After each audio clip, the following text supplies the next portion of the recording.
Welcome back to the novel review series with Ngang TV.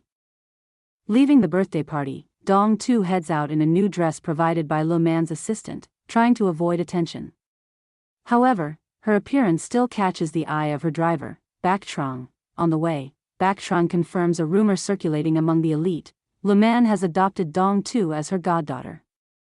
This is a shock to everyone, as Le Man, a highly influential figure, has never done this for anyone before.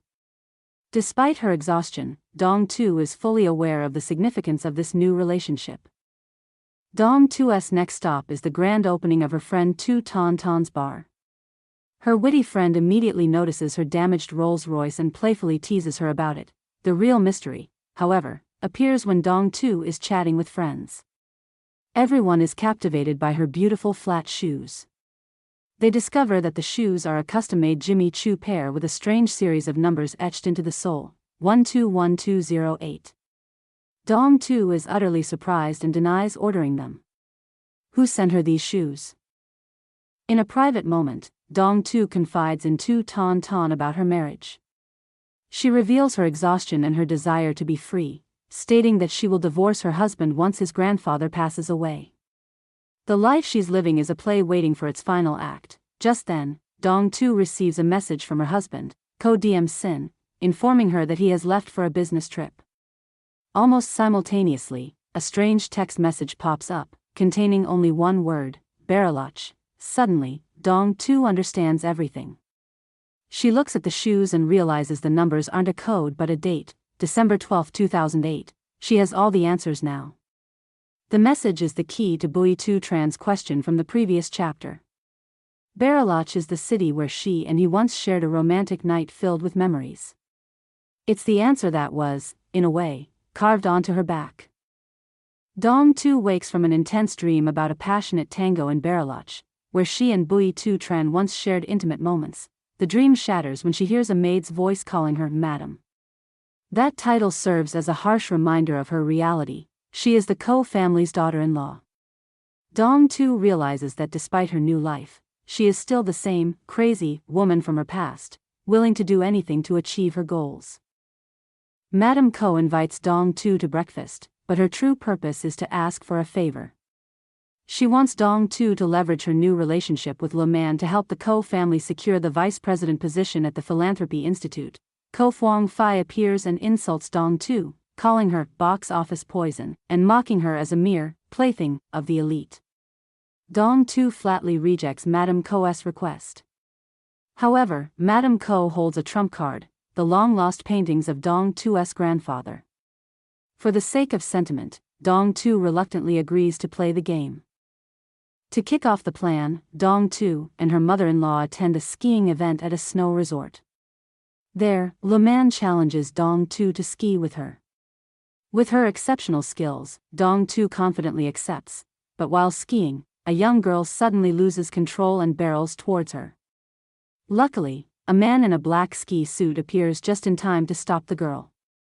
Still, Dong Tu takes a fall and sprains her ankle. When the man removes his goggles, Dong Tu is stunned. It's none other than Bui Tu Tran, his eyes filled with a mixture of anger over the near accident and deep concern for her. Bui Tu Tran has appeared just in time to save Dong Tu from a skiing accident, but instead of being relieved, Dong Tu is cold and distant. She pushes him away, claiming she's fine, while Bui Tu Tran is visibly worried and angry at her stubbornness. He looks at her with disappointment, saying her attitude will cripple her sooner or later. Ko Fwang Fai and the girl who caused the accident, Quach Tom Di, then show up.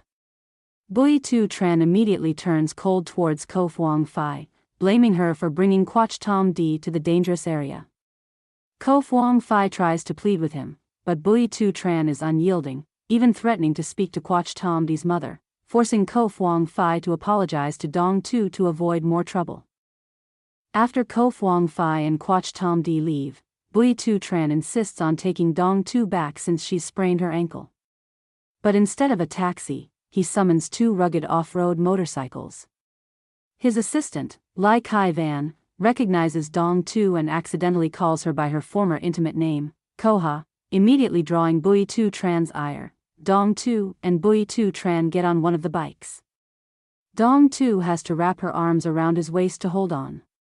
Bui Tu Tran savors the close contact, while Dong Tu loses herself in the thrill of the speed, temporarily forgetting her troubles. During the ride, they have a short conversation. Dong Tu thanks him, but he responds ambiguously, saying she needs to repay him. Dong Tu meets his challenge, but a seed of doubt has been planted in her mind about what he truly wants. Back at the resort, Bui Tu Tran and Dong Tu run into some officials from the Philanthropy Institute. Dong Tu immediately puts distance between them, stepping forward to greet the officials. Bui Tu Tran is left standing alone, and his hand drops from the air as if an invisible wall has been erected between them. Despite being invited to a warm gathering, Dong Tu declines, citing her injury. Bui Tu Tran also turns down the invitation, saying he has other business, showing he doesn't want to stay if she isn't there. Opens with Dong Tu falling into a deep sleep after an exhausting day. When she wakes up, she's startled to find Bui Tu Tran in her room. Initially, she reacts groggily, as if she's still dreaming, and speaks to him naturally. Bui Tu Tran responds smoothly, as if they are still the couple they were years ago. However, reality quickly sets in. Dong Tu asks how he got into her room. Bui Tu Tran nonchalantly replies that he told the concierge they were lovers and used a spare key card. This angers Dong Tu. She reminds him that she's married and demands respect. But Bui Tu Tran continues to provoke her, asking if a lover doesn't have to be a husband, and bringing up how she used a fake name when they were together. The two argue, and 7 years of pent-up emotions erupt. Dong Tu tells him he has no right to act this way, but Bui Tu Tran counters with fury, claiming she deceived him with the fake name, Lina Ha. He explains that searching for a non-existent person cost him a great deal of time, only to discover she had become someone else's wife. Bui Tu Tran's anger swells, and he grips Dong Tu's chin, leaving a mark. She winces in pain, and just as she pushes him away, he kisses her cheek, an action that is both an apology and an act of possession. Just then, Bui Tu Tran's assistant, Lai Kai Van, arrives with food. Bui Tu Tran and Dong Tu try to hide the tension. Bui Tu Tran continues to show his concern, preparing the food and coffee she once loved, but Dong Tu refuses, saying she has changed. Bui Tu Tran replies, a person can change, but the body can't. The conversation ends abruptly when Dong Tu notices a paper bag on the table. When she opens it, she finds photos of her husband, Ko Diem Sin, embracing and kissing another woman. Dong Tu examines the photos of her husband, Ko Diem Sin, with another woman. She recognizes the setting, a humanitarian aid hospital, and calmly states that she doesn't care. Dong Tu explains that in their world, marriage is a transaction, and as long as they live separate lives, infidelity is a normal occurrence. Bui Tu Tran is shocked by her nonchalant attitude. He offers to arrange a lawyer for her divorce, but Dong Tu refuses, infuriating him. He then reveals that the photos were taken after their marriage, trying to prove Ko Diem Sin's disrespect. She coolly counters that Bui Tu Tran, with his privileged status, wouldn't be faithful either. Bui Tu Tran's eyes narrow as he says, I can. Their tense exchange reveals a deep-seated connection and a long-standing battle of wits. After their tense confrontation, Bui Tu Tran leaves, but his presence lingers. That night, Dong Tu has a terrifyingly realistic nightmare. In her dream, he is fiercely possessive and forceful, biting her neck and whispering, remember, you are mine. Everything is mine. The dream feels so real that she wakes up in a cold sweat. She touches her neck, half expecting to feel a wound. Shaken, she concludes that Bui Tu Tran is a dangerous man who must be avoided at all costs. The next morning, Dong Tu joins Madame Ko and Le Man for breakfast. Bui Tu Tran arrives, looking devastatingly handsome and elegant in simple attire. He immediately becomes the center of attention, with everyone praising his charm and talking about who could one day become Madame Bui.